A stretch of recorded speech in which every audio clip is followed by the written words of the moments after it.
3 perfumes, 3 different budgets. Let's go. पहिला perfume आहे नायकाच्या वँडलस्ट कलेक्शनमधनं. हा त्यांचा ट्रॅव्हल साईज परफ्यूम आहे. It's 16 ml of perfume for 350 rupees आणि हा डिस्काउंटवरती असतो नेहमीच.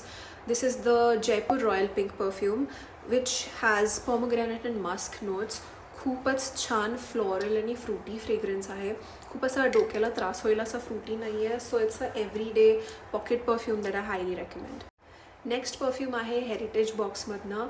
It is called sage brulee. हा मी रिसेंटली एका एक्झिबिशनमध्ये डिस्कवर केला. त्याच्याकडे खूप सारे परफ्यूम्स होते पण सेज ब्रुले नावाचा व्हेरियंट मला खूप आवडला. ह्याच्यातले बरेच इन्ग्रेडियंट्स असे विचित्र आहेत पण ते एकत्र केल्यावर इतका सुंदर परफ्यूम तयार होतो असं मला कधीच वाटलं नव्हतं. ह्याच्यात कोथिंबीर, चॉकलेट, खस, व्हॅनिला, ॲम्बर असे बरेच सारे इन्ग्रेडियंट्स आहेत आणि हा इतका छान परफ्यूम आहे. मला खूप आवडला आहे. एक नंबर परफ्यूम आहे.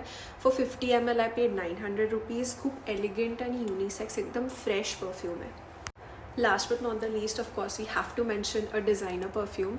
This is Idol from Lancome.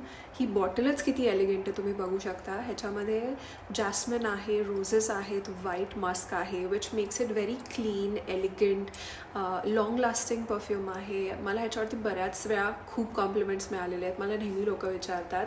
हा खूप लक्झुरियस परफ्यूम आहे, खूप एलिगंट आहे आणि नायकावरती हा बऱ्याच वेळा डिस्काउंटवरती असतो. So definitely check it out. You will not regret it.